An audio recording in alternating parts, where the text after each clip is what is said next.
You ready? Hello guys! In today's video is going to be another special one because I've decided to team up with F1 Fanatics, and I've got Mike on the other. I've got Mike here with me discussing the Vettel's position at Ferrari. So welcome along, Mike, and I'm glad that you took the time to appear in this video. Nice to have you. Oh, thanks for having me on, Raz.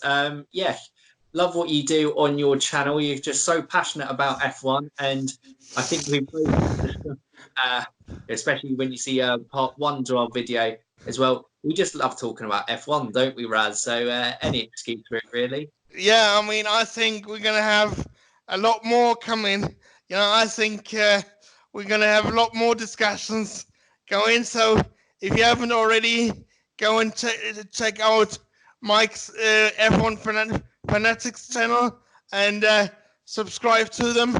They're absolutely friggin' awesome, and I love them. So, but let's get into the topic.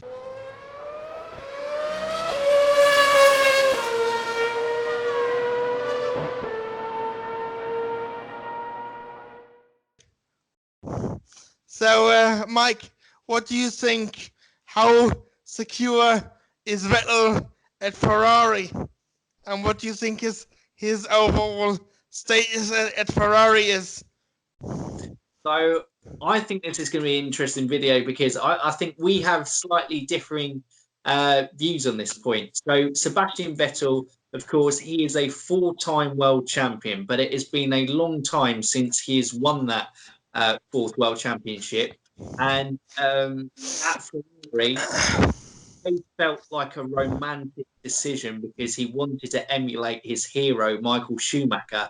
But for me, the Ferrari car has never suited Sebastian Vettel. And especially this year, it doesn't feel like a car built around him. It just feels like they built a car and said, drive it. And Leclerc has adapted to that a lot better than Vettel. And then Vettel's made a lot more mistakes trying to keep up with Leclerc. And I think he will be there next year. But I think the days of him being number one at Ferrari are over. I think Vettel has sort of underestimated the task and the level of expectations that's coming with being a Ferrari driver. I mean, Benotto has said in the past that you are not a driver. You drive for Ferrari, and that's it. I mean, and I think he hasn't managed to endear himself to the Ferrari fans as much as Mike Schumacher has. But then I think he's also underestimated the pressure that because he is German, Michael Schumacher is German, and he's also the currently the record champion with 7 world championships. So I think he's tried to emulate Michael Schumacher, and I think it's backfired on him. Yeah, I'd completely agree on that. Like I said, I feel Vettel moving to Ferrari was a very romantic decision, and especially modern day cars. Now it is less the drivers having to drive whatever the team build. Lewis Hamilton or Max Verstappen have a car really tailored towards them as drivers. I think we've discussed kind of off camera and stuff. Max Verstappen pretty much owns Red Bull now, and Lewis Hamilton is Mercedes. And those cars are so suited to their driving styles. But Ferrari seem backwards in this to me. And this, obviously, Vettel was the number one going into the main start of the season before Charles Leclerc. But this car was never really kind of looked to drive how Sebastian Vettel would like to drive a car. So he's already operating with one hand behind his back. And then that pressure, the pressure of driving Ferrari, the the fact that, like you said, I don't think he's loved by the Tifosi as much as what an Alonso, a Kimi Raikkonen, a Michael Schumacher has been in the past, and then obviously previous great drivers before that. I think it's made it difficult, and just all something that's led to him having so many mistakes in the last kind of 14. Well, actually, I think Aldas did a video on it, and I think probably since 2016 has been when he Yeah. run it. Some of his mistakes.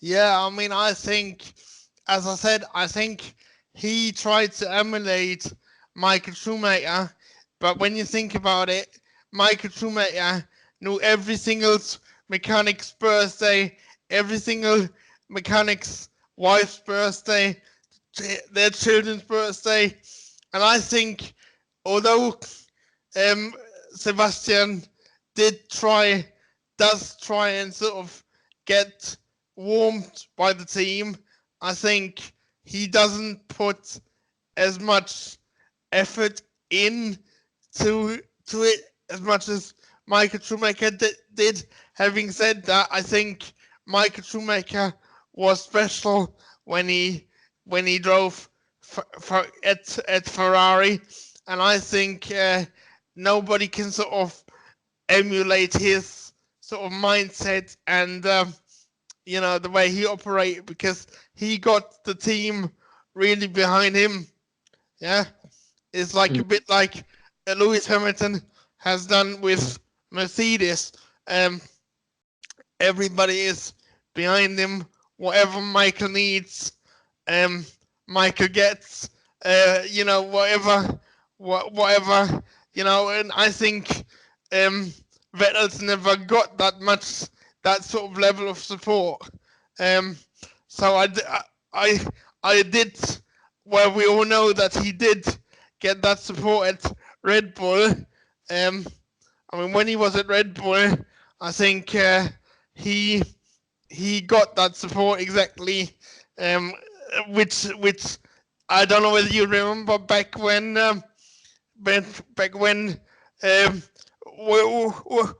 whoever got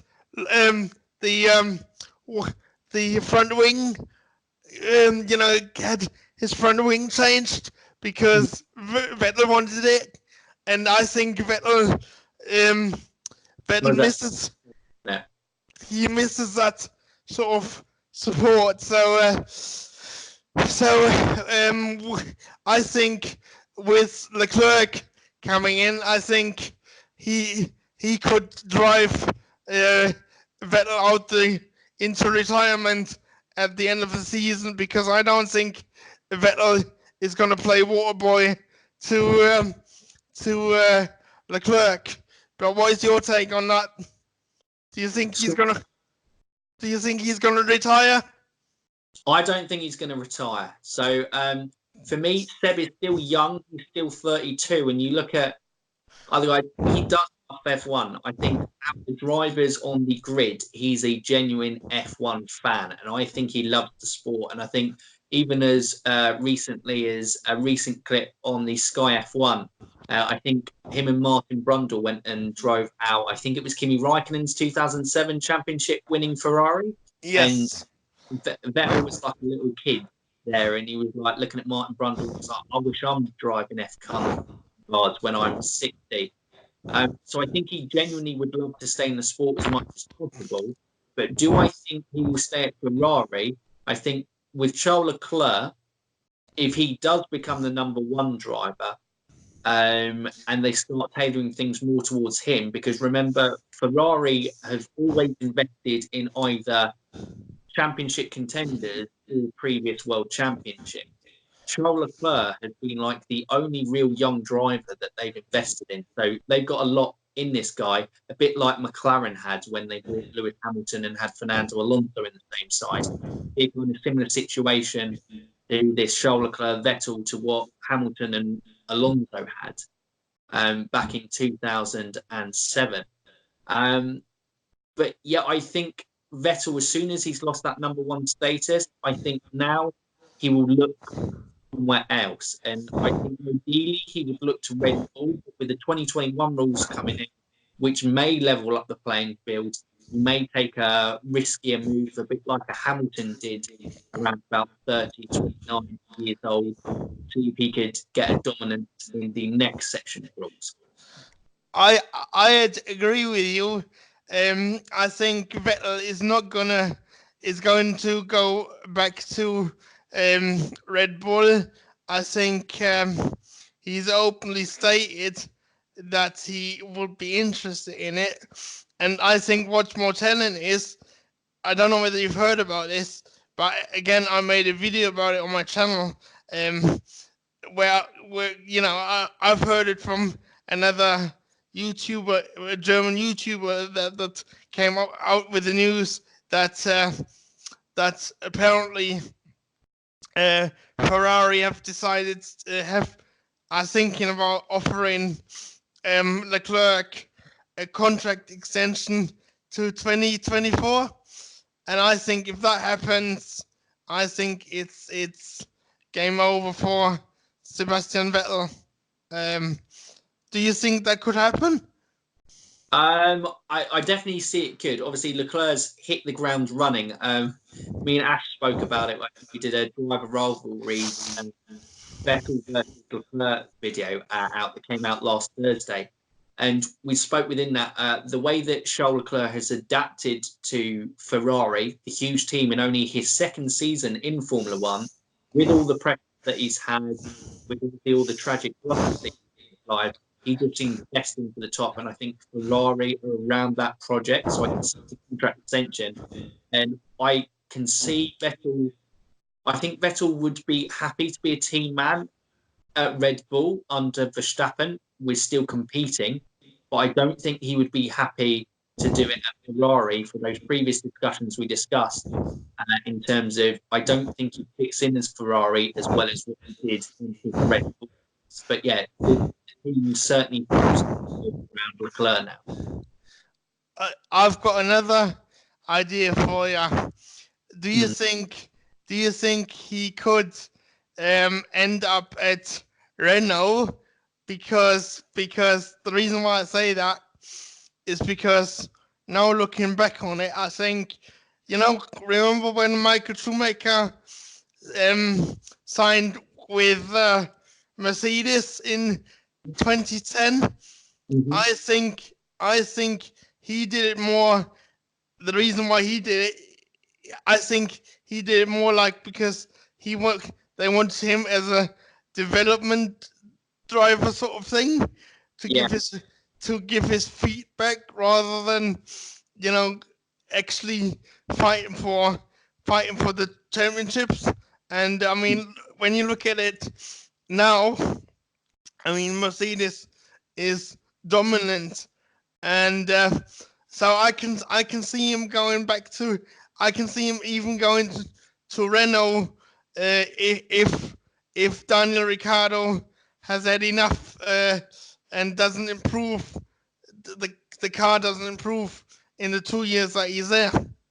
Yeah, I think that is very much dependent on Daniel Ricciardo. I think obviously it's whether he feels invested enough in the project in 2021. Obviously, Ocon they've signed on a big contract, so I expect him to be there. But again, I could see him there as a development driver. Like I said, he loves the technical side of F1, Sebastian Vettel, and he's always been really enthused by that. So I get that comparison, see that. Like we said, Red Bull is his number one destination if he leaves Ferrari. That's where his heart would be and where he would love to go because he still gets on so well with Red Bull. And obviously, that's where all his success in F1 has been. But yeah, that could be an option. I think but so much is dependent on Daniel Ricciardo. I think Ricciardo is invested in the Renault project.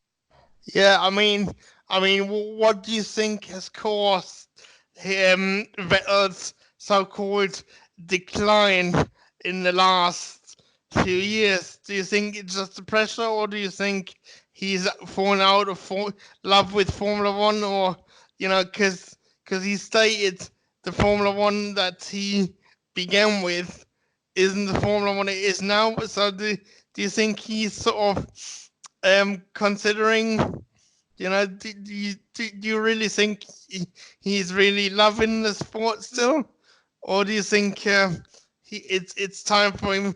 He's actually contemplating that he's gonna go, given that he's got 2 kids as well. I think he still loves the sport, and I think he'll still want to be involved in it as long as possible. I'd say his reason for the decline is, like I said, driver styles, and we've seen it in terms of Pierre Gasly in the Red Bull seat on obviously a less experienced level, Yeah. where that Red Bull car really didn't suit Pierre Gasly's driving style because he wasn't able to kind of get anywhere near the sort of performances he was getting in the Toro Rosso the year before. And for me, the Ferrari always seems a little bit of a difficult car to handle. I think Vettel likes a kind of more low, a more high downforce setup and cars that are really glued that he can trust in. And I think he doesn't have the same trust in the machinery that he did in his Red Bull days. So that puts you a little bit on edge, and then you try and overcompensate, take a few more risks to try and make up the gaps in performance, and that led to some mistakes. And also wheel-to-wheel racing, I don't think the Ferrari's very good because even with Kimi Raikkonen, I think it's a car that tends to spin out quite a lot. Yeah, When yeah, it gets wheel to wheel with other cars, it doesn't seem to do very well in that situation. Obviously, Vettel's been the most high profile of those spins. yeah. I mean, the other thing one has to consider is he has definitely not achieved what he wanted to achieve at Ferrari. I think he went in there with too much expectation, and I actually believe that if they're gonna, he went in there if on the back foot from the get go because, as I mentioned earlier, he is German. The Michael Schumacher is his great friend. They are best mates. And Michael Schumacher said in an interview, I think it was with Lee McKenzie, I saw on YouTube, where Michael Schumacher said the the only the the only person that I would want, don't quote me on this, but the only person that I would want to break my records is Sebastian Vettel.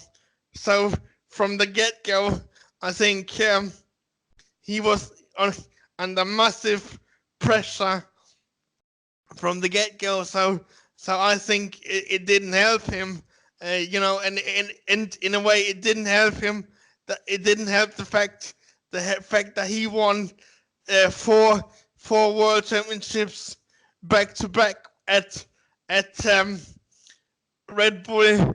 Didn't help him in a way because he never learned to deal with disappointment. I think um, not not like when you compare that to Lewis Hamilton, for example, who has won one championship in 2008, and then he had to wait. I don't know. Was it 6 years before?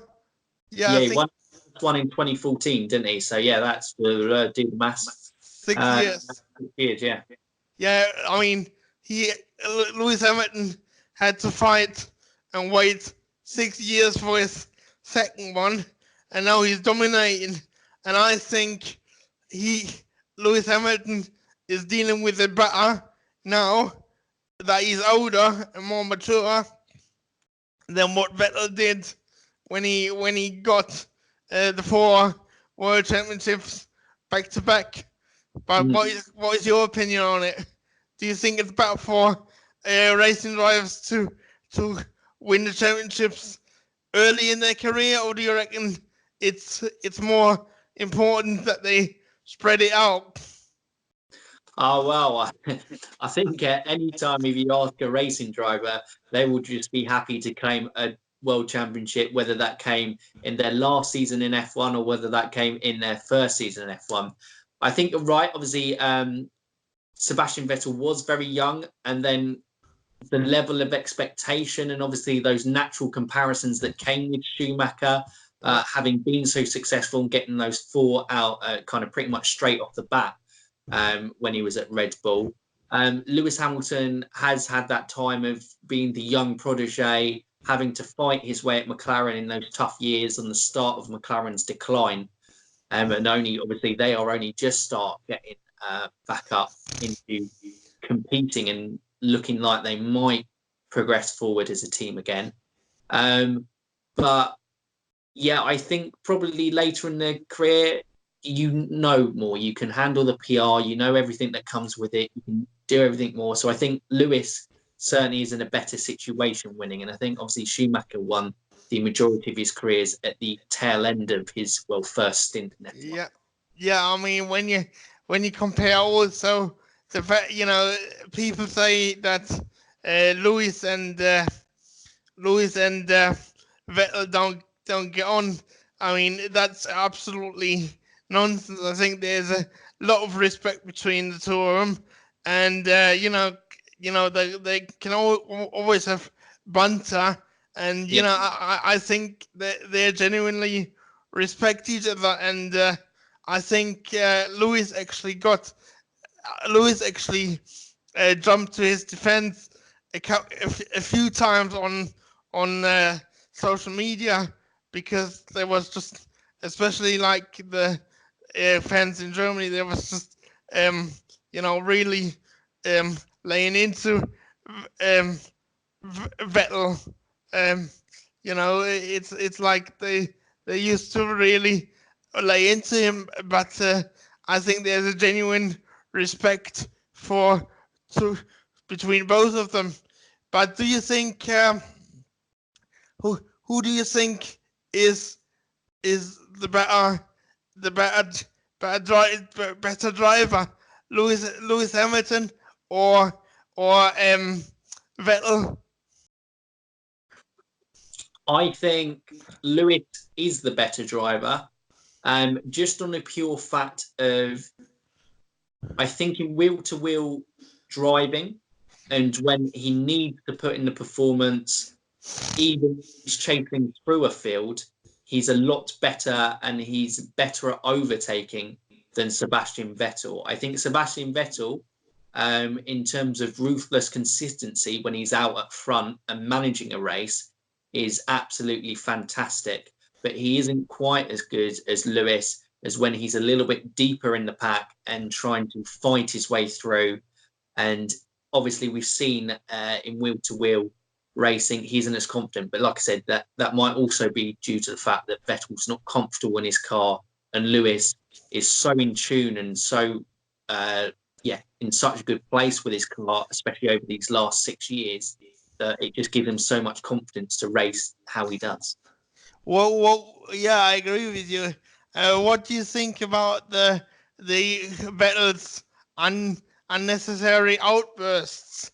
Like when he told Charlie to do one, and do you think I lost a lot of respect for Vettel at that time, because I think that was just unnecessary, and even the dig he had at Kvyat, I think with that Vettel has done a lot of silly, I wouldn't call it silly, but sort of unnecessary mistakes that don't endear himself to the fans. You know what I mean?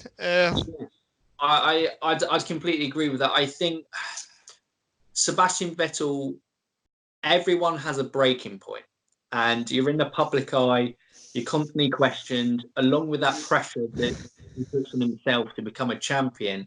I think his breaking point is lower than like a Lewis Hamilton or other drivers in the past.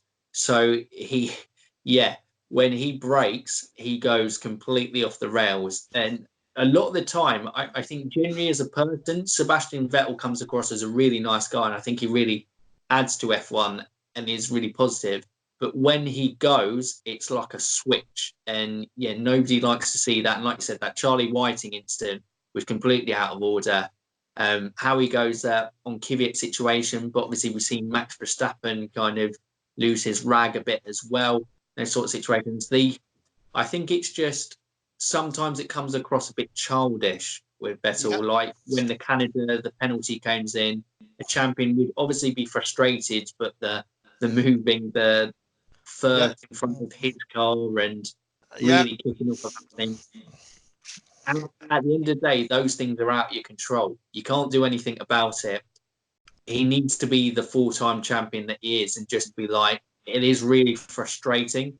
But yeah, he has his breaking point, and his breaking point in these frustrating years have come up more than most. So because I think, as you said, I think he didn't do Formula One justice when he moved when he had to go with Charlie White in, and when he moved the signs, because I think he showed a disrespect to the Formula One community that day, because at the end of the day, if you for example, I'm not saying that you will, but if you, for example, go into a supermarket and steal some food, and or steal some whatever, or steal a CD or whatever, and you get punished by a court,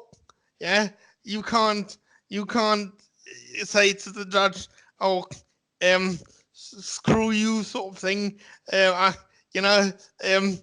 You just gotta respect the law, and that was the look, the stewards, and ultimately Charlie Whiting is the, or was, shall I say, unfortunately, was the lawmaker of Formula One. And I think on that day he disrespected the lawmakers, and he didn't do Formula One justice.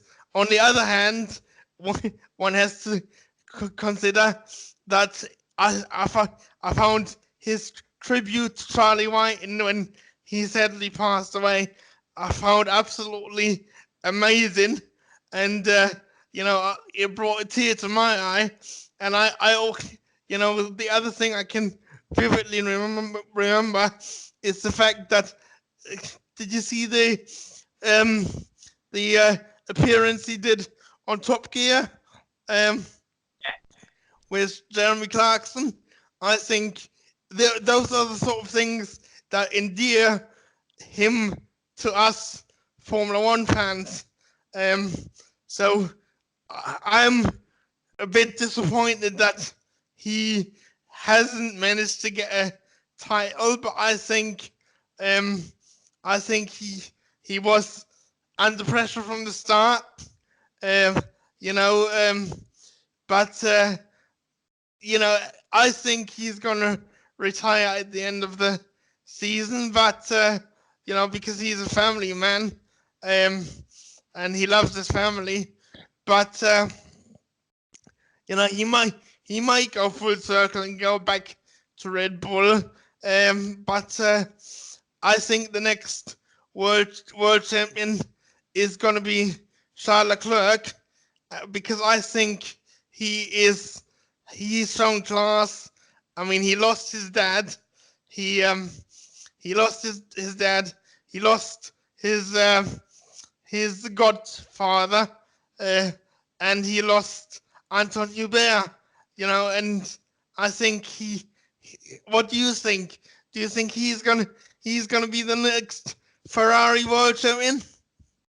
I think he will be the next Ferrari world champion, but I don't think he will be the next world champion. I think Max Verstappen will do that, because at this current state in F1, I back Red Bull to create a championship winning car more than I back Ferrari to build a championship winning car. I mean, this year's design, I've discussed it that maybe they've kind of almost given up this era in the V6 to the Mercedes, and they're all planning towards 2021. But Red Bull, to me, seem a lot closer. I think the Red Bull actually is the second best car on the grid behind that Mercedes currently, and Ferrari are third. So I think Max Verstappen's got a better chance of beating Charles Leclerc to the World Championship first. Yeah, but I think, do you think, yeah, I agree with you, but I think Leclerc will be the next, Ferrari, I completely agree with you on.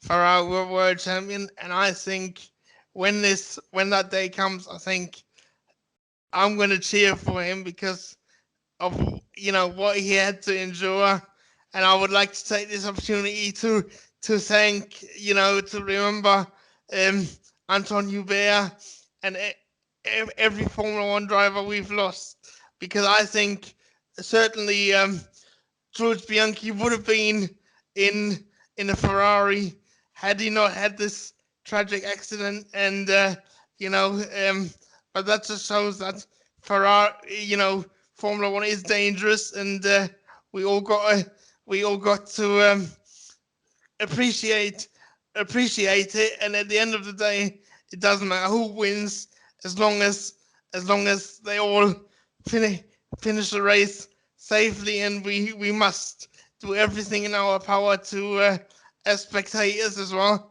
to make sure that we not accidents like that never happen again. So thank you for being on my video. It's been a pleasure, and I think that's just we're gonna have a lot more, aren't we? We're gonna do a lot more videos together, aren't we? I think we are, Raz. I think we just enjoy talking F1, so yeah, certainly there. And like I said in part one, let's hopefully we'll get Ash in on a recording as well, and we'll have the three of us. Yeah. But Raz, thank you so much for having us on. Obviously, we just started off like a couple of months ago, and it's amazing. So you've been doing this a lot longer than us for 3 years, and it's amazing you kind of wanted to do this collab with us. So grateful for this. Love your kind of videos and your interest in take on things. Your passion for F1 is clear. And guys, if you're not subscribed to Raz, why not subscribe to him? And look forward to kind of doing more project discussions in the future.